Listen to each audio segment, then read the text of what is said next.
السلام علیکم. سلیم بخاری شو سے میں ہوں زینب جتوئی. میرے ساتھ موجود ہے سلیم بخاری صاحب. السلام علیکم. جی وعلیکم السلام. زینب کیسی ہیں آپ؟ میں ٹھیک ہوں, آپ کیسے ہیں؟ میں بھی ٹھیک ہوں. ناظرین, پروگرام کے آغاز میں بات کریں گے ٹرمپ کی اسرائیلی وزیر اعظم سے ملاقات ہوئی ہے. ٹرمپ نے کہا ہے کہ غزہ جنگ بندی میں زیادہ وقت نہیں لگے گا اور غزہ پر کنٹرول کرنا اور اسے ملکیت میں لانا اچھی بات ہے. اور ایران سے مذاکرات کے معاملے پر یہ کہا ہے ٹرمپ نے کہ ایران سے جلد مذاکرات کرنے جا رہے ہیں. ڈائریکٹ مذاکرات یہ ہوں گے اور ہفتے کے روز مذاکرات جو ہیں وہ ہوں گے ایران اور امریکہ کے درمیان. اس کے بعد کیا منظرنامہ بنتا ہے یہ دیکھنا ہوگا. پروگرام کے دوسرے حصے میں بات کریں گے بانی پی ٹی آئی سے ملاقات پر ایک دفعہ پھر رکاوٹیں دیکھنے میں آ رہی ہیں. اڈیالہ جیل کے باہر سے پی ٹی آئی رہنماؤں کی گرفتاریاں ہوئیں, اس کے بعد رہا بھی کر دیا گیا. بہنوں کی جانب سے بانی پی ٹی آئی سے ملاقات کے حوالے سے کہا جا رہا ہے کہ وہ بانی پی ٹی آئی سے ملاقات کریں گے کیونکہ پچھلے 3 ہفتوں سے بانی پی ٹی آئی سے ملاقات نہیں کرنے دی گئی. اس کے بعد پی ٹی آئی کے اندر جو اندرونی معاملات ہیں ان پر بھی پروگرام میں بات ہوگی. پروگرام کے آخری حصے میں بات کریں گے وزیر اعظم کی بین الاقوامی سرمایہ کاروں کو پاکستان میں سرمایہ کاری کی دعوت. ہمارے پاس کھربوں ڈالرز کے ذخائر ہیں, اس پر بھی بات کریں گے. بخاری صاحب, سب سے پہلے تو کے ساتھ امریکہ کے جو مذاکرات ہیں وہ ہونے جا رہے ہیں اور یہ کہا جا رہا ہے کہ یہ ڈائریکٹ مذاکرات ہوں گے. جی میرے خیال سے مشرق وسطیٰ کہہ لیجیے یا خاص طور سے جس ریجن میں اس وقت جنگ کے شعلے بھڑکے ہوئے ہیں اس کا حوالہ ہو تو ہائیلی انفلیمیبل صورتحال ہے وہاں. اسرائیل جو ہے وہ کسی صورت میں یعنی نہ تو جنگ بند کرنے کے لیے تیار ہے, نہ ہی انسانی حقوق کے حوالے سے کوئی ایسا اقدام کرنے کے لیے تیار ہے جس سے پتہ چلے کہ شاید وہاں پر اب جنگ کے شعلے جو ہیں وہ بجھ جائیں گے. وہ جس قسم کی انسانیت سوز جرائم کا مرتکب ہو رہا ہے, جس طریقے سے ہلاکتوں کا سلسلہ شروع ہے, جس طریقے سے مظلوم بچوں کی جانیں ضائع ہو رہی ہیں, جس طرح سے ایڈ ورکرز کے خلاف بمباری ہو رہی ہے, جس طرح سے اس وقت جو وہاں کا منظرنامہ ہے اگر آپ دیکھیں تو نتھنگ از رائٹ دیئر. وہاں جنگ کے شعلے جو ہیں وہ اپنی بدترین صورت میں موجود ہیں. دیکھیے ایران ایک ایسی قوت تھی جو اس خطے میں سٹیک ہولڈر, تو آپ اس کو مانے بغیر نہیں رہ سکتے, اور اس کے لیے اس کے جو اثر و رسوخ تھا, چاہے وہ لبنان میں تھا, چاہے وہ عراق میں تھا, چاہے وہ شام میں تھا, چاہے وہ یمن میں تھا, چاہے وہ غزہ میں تھا, کوئی ڈینائی نہیں کر سکتا اس کو. لیکن آہستہ آہستہ ان کے یہ جتنے بھی سٹرانگ ہولڈز تھے ان کو ویکن کیا گیا ہے. لبنان کو ویکن کیا گیا حسن نصر اللہ کی شہادت کے ساتھ, کیونکہ وہ روح رواں تھے وہاں کی تحریک کے. بہت ویک ہوئی وہاں کی تحریک, کوئی دو رائے نہیں اس کے بارے میں. حماس کا جہاں تک تعلق ہے, اسماعیل ہانیہ کو جس طریقے سے شہید کیا گیا ایران کے اندر وہ آپ کے سامنے ہے. اسی طریقے سے جو حافظ اسد کا حشر شام میں ہوا ہے وہ بھی آپ نے دیکھ لیا ہے. تو یہ سارے وہ ممالک اور وہ لیڈرشپ تھی جو پرو ایران تصور کی جاتی تھی. تو آہستہ آہستہ ان سب کو تو ٹیم کر لیا ہے, اور اس کے بعد پھر 5 نکاتی ایجنڈا جو ہے وہ پیش کر دیا گیا ایران کو, جس کا ہم نے کل ذکر کیا تھا. اور کل بھی ہم نے کہا تھا کہ آنے والے مذاکرات میں یہ طے ہوگا کہ کون سی چیز پر کون آگے جاتا ہے, کون پیچھے جاتا ہے. اب جو منظرنامہ اس وقت ہمارے سامنے ہے, ایران براہ راست جنگ میں ملوث ہونا نہیں چاہتا, یہ ثابت ہو گیا ہے. چاہے اس کی جو اعلانات ہیں ان کو آپ گیدڑ بھبکیاں کہیں, چاہے آپ ان کو ہولو سلوگن چینٹنگ کہیں, جو بھی کر دیں وہ براہ راست وہاں انوالو ہونے سے کترا رہا ہے اور نہیں چاہتا کہ وہ. بخاری صاحب, اس لیٹر میں جو 5 پوائنٹس ہیں اس میں تو تقریباً ایران کی ہار ہے اگر دیکھا جائے. اگر اس میں مذاکرات ہو بھی جاتے ہیں تو ایران اپنے جو انٹرسٹ ہیں ان کو سیف گارڈ کرنے کے لیے کیا آپشنز ہیں ایران کے پاس؟ 5 نکات کی تفصیل جو ہے وہ ہم نے کل بیان کی تھی. میرا خیال یہ ہے کہ اس میں سے 2 نکات کے اوپر ایران جو ہے وہ سٹینڈ لے گا, اور غالباً اپنی بات منوا بھی لے گا. ایک ہے کہ عراق میں جو اس کا اثر و رسوخ ہے وہ اس سے دستبردار ہونے کے لیے تیار نہیں, اور اس کی تاریخی طور پر بے بنا وجوہات موجود ہیں. ٹھیک ہے. دوسرا یہ کہ وہ نیوکلیر پروگرام کے اوپر رول بیک کرنے پر آمادہ نہیں ہوگا. ہاں اس بات پہ تیار ہو سکتا ہے کہ میں اسے استعمال کروں گا سویلین استعمال کے لیے, یعنی میں نیوکلیر بم نہیں بناؤں گا. مگر اگر ہم دیکھیں تاریخ پہ ذرا نظر دوڑائیں ہم, تو یہ معاہدہ تو پہلے بھی ہو گیا تھا.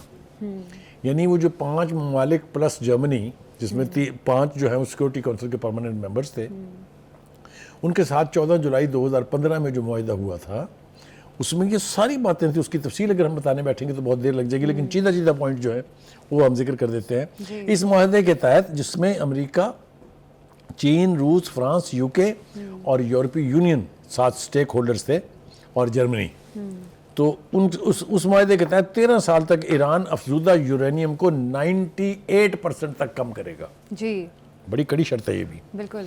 15 سال تک ایران صرف 3.65% یورینیم کو افزودہ کرے گا, اس سے زیادہ نہیں. ایران 10 سال تک ایسے اقدامات کرے گا جس سے ایٹمی ہتھیاروں کے پھیلاؤ کو روکنا یقینی بنایا جا سکے. تو اٹ واز آلموسٹ سرنڈر. تو یہ معاہدہ تو ہو گیا تھا, لیکن آج ہمیں پتہ چل رہا ہے کہ پھر 8 مئی 2018 کو ٹرمپ صاحب اس میں سے کیوں نکلے. ہاں, اس کے پیچھے کیا وجہ, کیوں ابینڈن کیا ٹرمپ نے؟ دیکھیں نا, اسی ایشو کو لے کے دوبارہ پھر ایران کو لٹانے کی کوشش کی جا رہی ہے نا. اگر اس معاہدے کو قائم رکھا جاتا, امریکہ اس کا حصہ ہوتا, تو اب اس کو نئے سرے سے کھولنے کی تو ضرورت نہیں تھی نا. بالکل. تو یہ جو دوبارہ سے کھولا جا رہا ہے, اس کی بنیادی وجہ یہ ہے کہ ایران کو ڈیفینسو پہ ڈالنا ہے. ایران کے بارے میں یہ یقینی بنانا ہے کہ نیوکلیر ہتھیار اس کے ہاتھ نہ چڑھے, کیونکہ یہ اگر آپ کو یاد ہو, میں آپ کو ریکال کرنا چاہوں گا, احمدین نژاد ایک پریزیڈنٹ تھے ایران کے.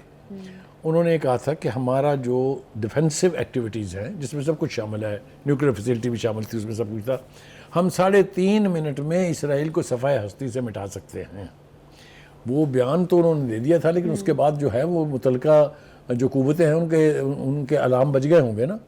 تو اس لیے ایران کا گھیرا ڈالنا بہت ضروری ہو گیا تھا ان کے نزدیک, اور وہ گھیرا ڈال رہے ہیں. ہمیں یہ مان لینا چاہیے کہ آج بھی ایران مشرق وسطیٰ میں ایک امپورٹنٹ سٹیک ہولڈر ہے. بالکل. جبکہ اس خطے کے تمام عرب ممالک تو پہلے سے ہی انگیجڈ ہیں. مطلب ان میں تو کسی میں اتنی مجال نہیں ہے کہ وہ امریکہ کے خلاف اٹھ کھڑے ہوں یا اسرائیل کے خلاف اٹھ کھڑے ہوں. کوئی ہوا؟ ٹھیک ہے. لہٰذا ایران جو ہے یہ ایک واحد ایسی فورس رہ گئی تھی یا قوت رہ گئی تھی, ایسا ملک تھا جس کو انگیج کرنا ضروری تھا. اور اب یہ جو عمان میں ہفتے کو مذاکرات ہونے جا رہے ہیں, اس کا مطلب یہ ہے کہ امریکہ ایران کو انگیج کرنے میں کامیاب ہو گیا ہے. اور جیسا میں نے کہا کہ اس کے جو حتمی نتائج ہوں گے, اس میں یہ ہے کہ وہ جو 5 پوائنٹ تھے, ان میں سے 2 پوائنٹ کے اوپر ایران ضد کرے گا اور شاید منوا لے, اور باقی کے جو 3 پوائنٹ چھوڑے گا وہ چھوٹی اچیومنٹ نہیں ہے ویسٹ کے لیے اور امریکہ کے لیے اور ایون اسرائیل کے لیے. ٹھیک ہے جی. تو ایک طرف تو یہ پس منظر. بخاری صاحب, کیا لگتا ہے آپ کو کہ ایران اپنی بات منوا لے گا, جس طرح سے آپ نے بات بھی کی ہے کہ 3 پوائنٹس پر یا 2 پوائنٹس پر ہو سکتا ہے کہ ایران امریکہ کو رضامند کر لے, کیونکہ اگر ایران کی پوزیشن دیکھی جائے تو ان کا بھی زبردستی مذاکرات کی ٹیبل پر امریکہ لے کر آ رہا ہے. دیکھیں ایک بات آپ یاد رکھیں, جب آپ مذاکرات کی بات کرتے ہیں تو it is always give and take. Dictations اگر کرنی ہو تو پھر جنگ ہوگی نا, پھر مذاکرات تو نہیں ہوں گے نا. اگر میں نے آپ کی 100% باتیں ماننی ہیں تو پھر میں آپ کے ساتھ لڑوں گا, آپ کے ساتھ مذاکرات کے لیے نہیں بیٹھوں گا. تو ایک تو یہ بات. دوسری بات یہ ہے کہ اس وقت جو الائیڈ ایکٹیویٹیز وہاں ہو رہی ہیں, اس کے اوپر بھی نظر ڈالنا بہت ضروری ہے.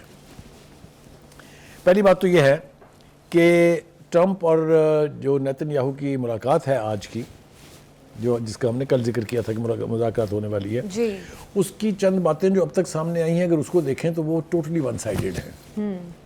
وہاں ٹرمپ اور نیتن یاہو اس بات پر متفق دکھائی دیتے ہیں کہ غزہ سے فلسطینیوں کو چلا جانا چاہیے. جی بالکل. حماس کو خالی کر دینا چاہیے وہ علاقہ, اور اس کی اونرشپ لینے کو امریکہ جسٹیفائیڈ سمجھتا ہے اسرائیل کے لیے. یہ وہ انہونی ہے جو میرے خیال سے اس 7 اکتوبر کی جنگ سے پہلے جس کا تصور بھی ممکن نہیں تھا. لیکن اب جیسا کہ ایونٹس ہیو انفولڈڈ, ایسا لگ رہا ہے کہ صورتحال ریڈیکلی تبدیل ہو گئی. بالکل. ٹھیک ہے جی. دوسری بات یہ ہے کہ نیتن یاہو کا ابھی بھی یہ خیال ہے کہ ہم کسی سے مذاکرات کیے بغیر جنگ کو جاری رکھ کے قیدیوں کو رہا کروا سکتے ہیں, یرغمالیوں کو. یہ نہیں ہونا. فلسطینی اور حماس کے لوگ یہ نہیں ہونے دیں گے. یہ اب تک نہیں ہوا ہے. اتنی شدید خوفناک جنگ کے باوجود ایک قیدی اسرائیل رہا نہیں کروا سکا جنگ کے ذریعے. آپ کے سامنے ہے, جب قیدی رہا ہوئے ہیں, یرغمالی رہا ہوئے ہیں, تو ایک ایگریڈ انڈرسٹینڈنگ, ایک معاہدے کے تحت ہوئے ہیں. ابھی ایک شارٹ بریک لیتے ہیں, ہمارے ساتھ ہی رہیے گا.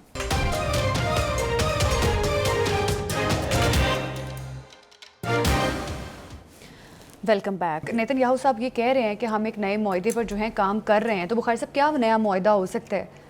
وہی جو پرانے والا پوائنٹ کے اگر تو معاہدہ نیتن یاہو کی ٹرمز پر ہونا ہے تو وہ تو ایلیمینیشن چاہتا ہے فلسطینیوں کی بھی, اور فلسطینیوں کے جو ہمدرد فورسز ہیں ان کی بھی, انکلوڈنگ ایران. جی آپ دیکھیں نا اس وقت شام کے خلاف جو کارروائی نیتن یاہو کر رہا ہے وہ صرف یہ ہے کہ وہ وہاں پر کوئی بھی پرو ایران یا پرو حماس ایلیمنٹس کو نہیں چاہتا کہ قوت پکڑے. آپ دیکھیے کہ وہاں اس وقت جو صورتحال ہے وہ کیا ہو رہا ہے. اب دیکھیں ایک بات تو یہ ہے کہ ایران جو ہے وہ شام، لیبنان اور سیریا ان ملکوں سے پہلے ہی آلموسٹ وڈرون ہے. جی جیسے میں نے کہا کہ حسن رسول اللہ کی شہادت کے بعد سے آپ نے دیکھا لبنان میں کیا صورتحال ہے. یہ جو بشار الاسد تھے ان کے رخصت ہونے کے بعد سے شام کا کیا حال ہے وہ بھی آپ دیکھ لیں. لہٰذا وہاں سے تو ایران کی چھٹی آلموسٹ ہو چکی ہے. وہاں پہ تو ایران کا مصر و رسوخ نہیں ہے. اب لے دے کہ حماس کا جو غزہ کا خطہ تھا وہ آپ نے دیکھ لیا کہ اب کیا ہے. اس وقت یہ مذاکرات فوکسڈ اس بات پر شاید نہیں ہے کہ غزہ میں کیا ہونا ہے، یہ فوکسڈ اس بات پر ہے کہ ایران کے ساتھ کیا سلوک ہونا ہے، یا امریکہ نے کیا سلوک کرنا ہے، یا اسرائیل نے کیسے ڈیل کرنا ہے. آبجیکٹو یہ ہے کہ ایران پنگے بازی سے باز آ جائے اور ایران بھی عربوں کی طرف سے چپ کر کے بیٹھ جائے. کیونکہ ایران کے پاس کیا اتنی اسٹرانگ پوزیشن نہیں ہے.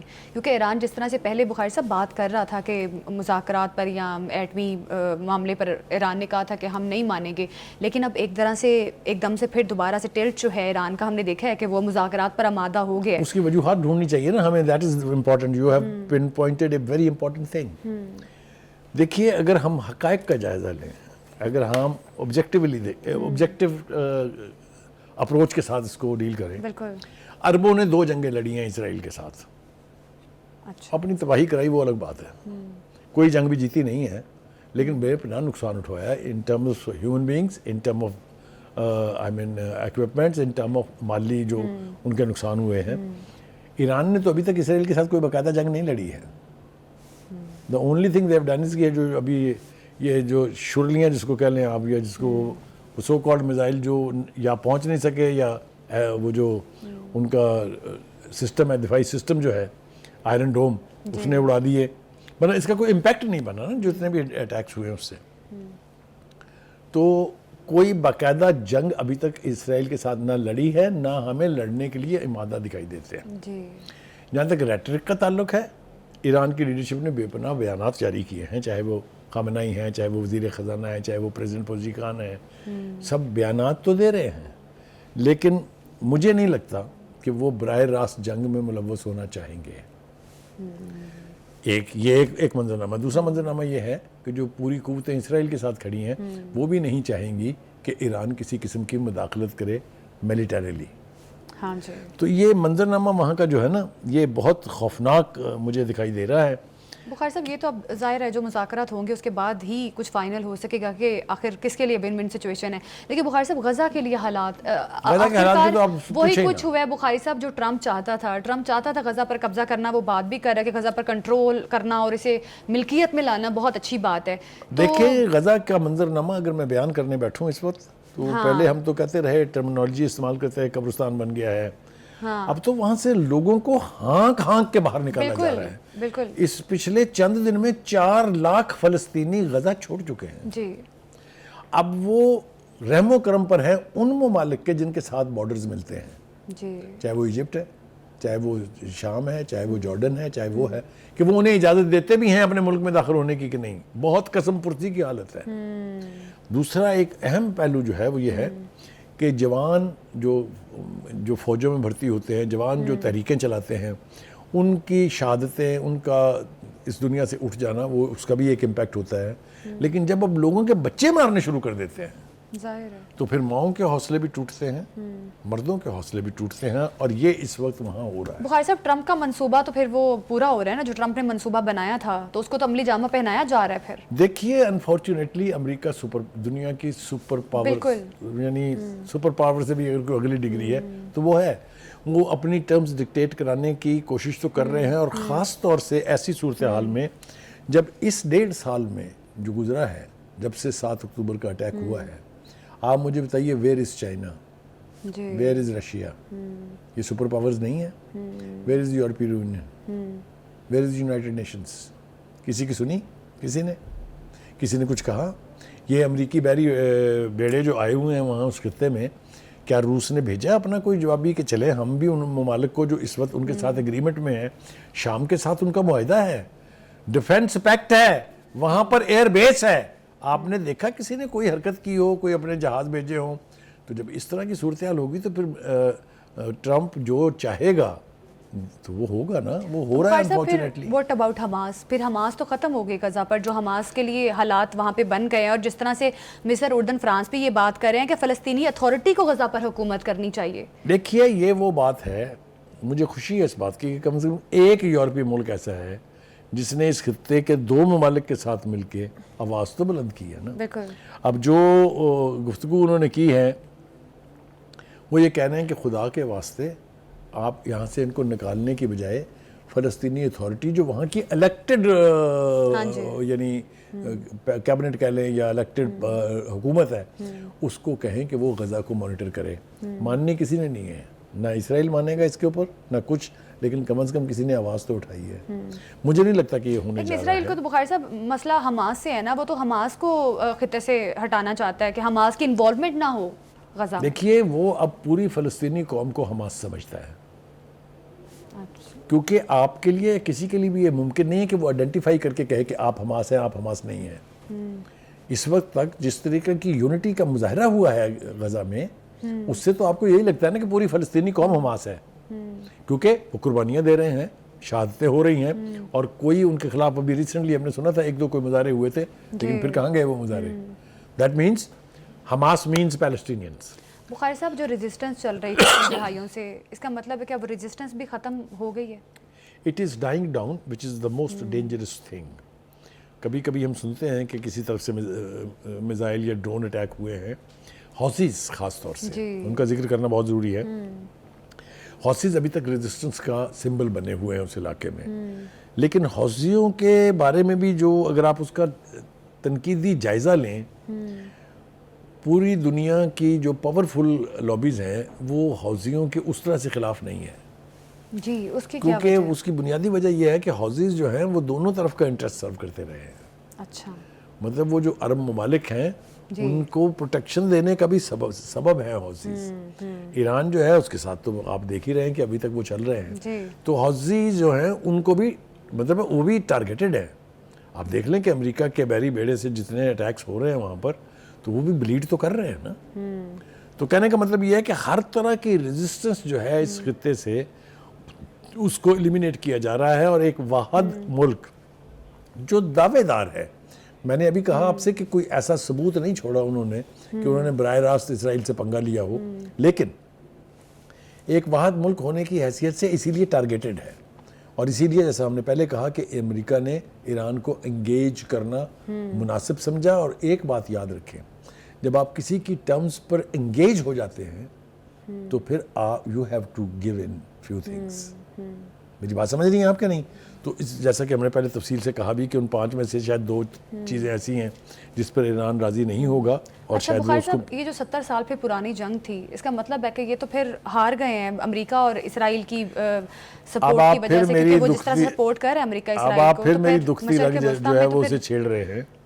جی، اس کی بنیادی وجہ یہ ہے کہ اس خطے کے تمام ممالک جو ہیں وہ کمپرومائزڈ ہیں، وہ ان پاپولر رجیمز ہیں وہاں پر۔ ہر ایک رجیم کو ایک خطرہ ہے کہ اگر ہم نے امریکہ کی ناراضگی مول لی تو ہم تباہ و برباد ہو جائیں گے، ہم اقتدار میں نہیں رہیں گے، اس لیے وہ کوئی ایک ایسا کام کرنے کے لیے آمادہ اور تیار ہے جس سے ان کے اپنے مفادات کے اوپر زد پڑتی ہو۔ بالکل، اپنے مفادات کی وجہ سے شاید کوئی غزہ کے معاملے پر اس طرح سے بات نہیں کر رہا، نہ اس طرح سے انوالومنٹ جو ہے وہ شو کروائی جا رہی ہے، جس کی وجہ سے اس وقت غزہ میں جو حالات بنے ہوئے نہایت خطرناک صورتحال اختیار کر چکے ہیں۔ ابھی ایک شارٹ بریک لیتے ہیں، ہمارے ساتھ ہی رہیے گا۔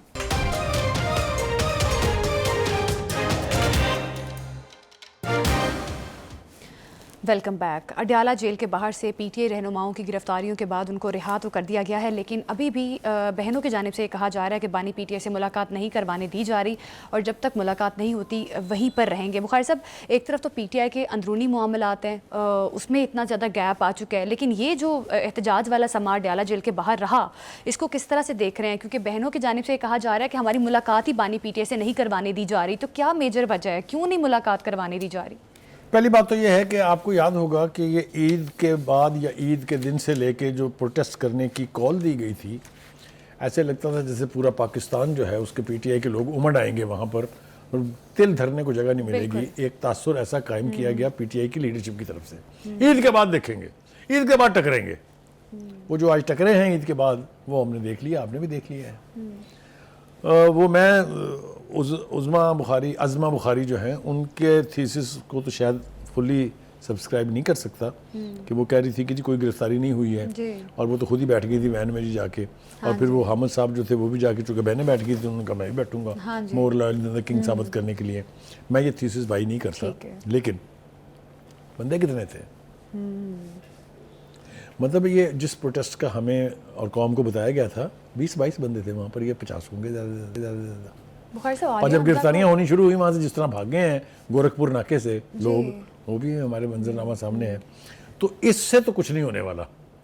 ٹھیک ہے، پروٹیسٹ کے حوالے سے کے پی کے لوگوں نے 4-5 مرتبہ ثابت کیا کہ بھائی جان ہیر وی آر، یہ ہم ہیں پی ٹی آئی کے بانی کے سپورٹر. لیکن پنجاب کو کیا ہوا؟ وہی بخاری صاحب عالیہ حمزہ کو پنجاب کا صدر بھی بنایا پی ٹی بنا آئی تو گیا، وہ آج وہاں بڑی مشکل سے اکیلی پہنچی تھی. بالکل پور پرفارمنس ہے. کیا لگتا ہے کہ وہ اتنی بڑی ذمہ داری سنبھال سکتی ہے؟ جنید اکبر صاحب نے تو پھر لوگ اکٹھے کر لیے تھے. پہلی بات تو یہ کہ میں پوچھوں گا اس کی ذمہ داری دی کس کھاتے میں گئی ہے؟ جب وہ بیچاری اپنے ساتھ 2 بندے لے کے نہیں جا سکی تو اس ذمہ داری دینے کا فائدہ کیا ہے؟ ایک بات تو یہ ہے. دوسری بات یہ ہے جو بات میں کہہ رہا تھا وہ یہ کہ اب پنجاب کے لوگوں نے کے پی کے لوگوں نے یہ طے کر لیا ہے کہ ہم بھی تب نکلیں گے جب پنجاب کے لوگ نکلیں گے. یہ ہے منظرنامہ ایز آف ٹوڈے. ٹھیک ہے، پنجاب سے کوشش کی گئی ہے 3-4 مرتبہ، کوئی نہیں نکلا. نہ ہی تو یہ پنجاب کی لیڈرشپ جو ہے وہ اس قابل ہے کہ اپنے لوگوں کو باہر نکال سکے.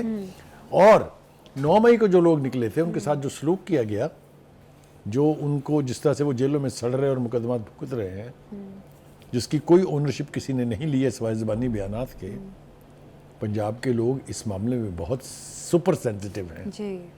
اگر آپ ان کی اونرشپ لیں، وہ جوک در جوک نکلنے کے لیے تیار ہیں. آپ انہیں بٹرے کریں، وہ ایسا بٹرے کرتے ہیں. میں کبھی کبھی مثال دیتا ہوں پیپلز پارٹی کے ساتھ پنجاب میں کیا ہوا. The largest party of Pakistan history in Punjab taking lead in Punjab and farming government 3 times. اس کے ساتھ ایک وقت میں یہ ہوا تھا کہ 1 ایم این اے تھا پورے پنجاب سے ان کا، اور 7 ایم پی اے تھے. تو یہ جو ووٹ بینک کا ہوا کھڑا کیا جاتا ہے نا، جب آپ ورکرز کو ڈسون کرتے ہیں، ان کی اونرشپ نہیں لیتے ہیں، تو پھر جب وہ بٹرے کرنے پر آتے ہیں تو اس کا بھی کوئی دوسری مثال نہیں ملتی. Any way, having said that, یہ سوال تو اب بیانی پی ٹی آئی کو پوچھنا چاہیے یا پی ٹی آئی کی لیڈرشپ کو پوچھنا چاہیے. عالیہ حمزہ صاحبہ سے کہ محترمہ کتنے بندے لے کے آئے ہو تسی. اینی وے، یہ ان کا کام ہے، ہمارا نہیں ہے. اب دیکھیں صورتحال یہ ہے، جو شخص بھی بانی پی ٹی آئی سے ملاقات کے لیے جاتا ہے وہ باہر نکل کے ایسے ایسے عالی شان بیان جاری کرتا ہے. آپ اس میں سلمان اکرم راجہ صاحب کو لے لیجئے، آپ اس میں شبلی فراز کو لے لیجئے، آپ بیرسٹر گوہر کو لے لیجئے، آپ اسد کیسر کو، جو بھی گیا ہے. ابھی حال ہی میں آپ نے دیکھا وہ اپنے جو ہمارے پیارے سواتی صاحب جو تھے، اعظم سواتی صاحب، جنہوں نے قرآن سر پہ رکھ کے بیان جاری کیے ہیں اور اس کی اتنی مخالفت اور کنٹراڈکشن روزی ہیں آپ کے سامنے ہیں. کہنے کا مطلب یہ ہے، اس کی وجہ کیا ہے؟ اس کی بنیادی وجہ یہ ہے کہ جو بھی ان کو جیل میں جا کے ان کے کان میں جو کچھ کہتا ہے، بانی اس کو پذیرائی بخشتے ہیں اور اس کو بچہ دے دیتے ہیں. ساتھ ہی وہ باہر نکلتا ہے تو اس کے سینگ نکلائے ہوتے ہیں، جو اس کے دل میں آتا ہے بانی کے بیاہ پہ بیان جاری کر دیتا ہے، جس کی بعد میں تردیدیں ہوتی رہتی ہیں. ہم نے 1 سے زیادہ دفعہ دیکھا ہے. ٹھیک ہو گیا جی؟ اچھا بخاری صاحب، جو اب احتجاج کیا گیا ہے، ایکسپیکٹڈ تھا کہ عید کے بعد احتجاج ہوگا اور بہت بڑے لیول کا احتجاج ہوگا، لیکن اس طرح سے نہ تو لوگ وہاں پہ پہنچے نہ کارکنان آئے، تو یہ پھر ناکام احتجاج ایسے لگ رہا ہے کہ بالکل کوئی تیاری نہیں کی گئی اور بالکل اس طرح سے احتجاج کیا گیا. تو اس کا مطلب صرف بانی پی ٹی آئی کو خوش کرنے کے لیے چھوٹے موٹے پاور شو کر رہے ہیں. میں نے آپ کو اس کی وجہ بیان کر دی ہے کہ کیوں لوگ ڈسگرنٹلڈ ہوتے ہیں، کیوں ڈس اپوائنٹ ہوتے ہیں لوگ. اور یہ جو پنجاب اور کے پی کے بیچ میں جو میں نے ایک گھنڈی بیان کرنے کی کوشش کی ہے، I hope you understand that, اور ہمارے ویورز بھی وہ سمجھیں گے. اب دیکھیے گزارش کیا ہے، اس وقت جو شخص بھی، خاص طور سے جو پارٹی کے لیڈر جب ملنے جاتے ہیں اندر بانی پی ٹی آئی سے، تو وہ ان کو یہ مینڈیٹ دیتے ہیں. یہ ہم نے بیانات میں سنا. علی بن گنڈا پور اور بیرسٹر صاحب جب ملے تو انہوں نے باہر آ کے بیان دیا کہ ہمیں بانی نے یہ مینڈیٹ دے دیا ہے کہ آپ ملٹری اسٹیبلشمنٹ کے ساتھ بات چیت کریں. Is that right? آپ نے بھی سنا، میں نے بھی سنا، رپورٹ بھی ہوا، کسی نے اس کی تردید بھی نہیں کی. ٹھیک ہے، تو جب اندر سے آپ یہ مینڈیٹ لے کے آتے ہیں تو جس بھی ملنے والے کی بات آپ سنیں وہ یہی کہتا دکھائی دے گا کہ بانی چاہتے ہیں کہ فوجی قیادت جو ہے اس کے ساتھ مذاکرات شروع کیے جائیں. جی ٹھیک ہے. اور اس کی وجہ یہ ہے کہ وہ کہتے ہیں میں یہاں جیلوں میں سڑ رہا ہوں, آپ کو پتہ نہیں کیا کیا سوچ رہی ہیں, جائیں جا کے بات کریں جس سے بھی کرنی ہے, مجھے یہاں سے نکالیں. I think that is understandable. مطلب ایک شخص تقریباً 1.5-2 سال سے جیل میں ہے, تو باقی سب کی دکانداریاں چل رہی ہیں. میں اس کی تفصیل میں جاؤں گا تو بڑا امبیرسنگ صورتحال ہو جائے گی. بالکل, یہ آپ والی بات سینیٹر فیصل وافدہ صاحب نے بھی کی ہے کہ پی ٹی آئی میں سب کو سب مل رہا ہے, مال بھی مل رہا ہے اور آزادی بھی, سیاست بھی. ایبسلیوٹلی, یہ بالکل ٹھیک بات ہے.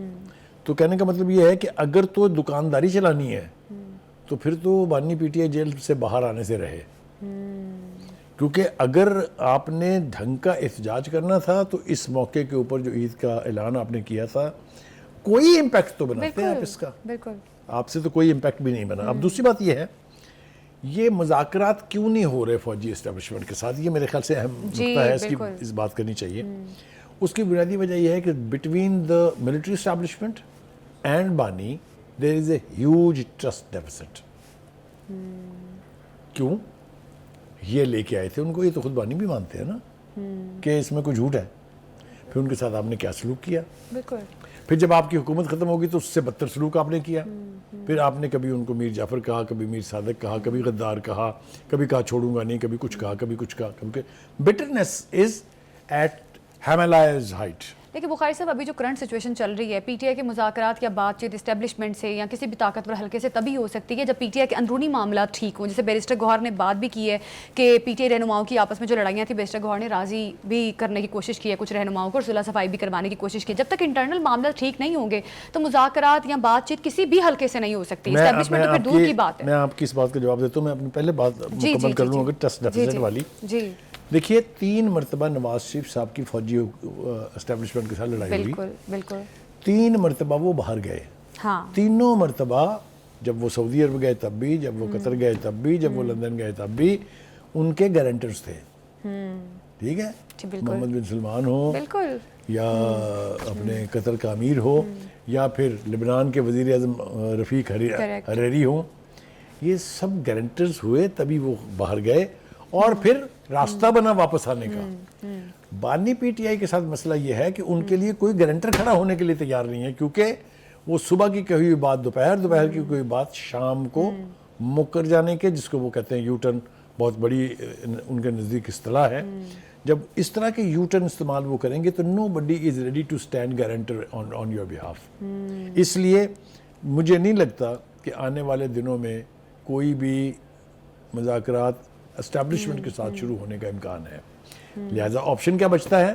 Go back to the original advice by the power that be, کہ آپ نے مذاکرات کرنے ہیں تو حکومت کے ساتھ کریں, چاہے پارلیمنٹ کی چھتری کے نیچے کریں, چاہے حکومت کے ساتھ بیٹھ کے کریں, وہیں سے راستہ نکلے گا. یہ بات خود پی ٹی آئی کی لیڈرشپ بھی مانتی ہے.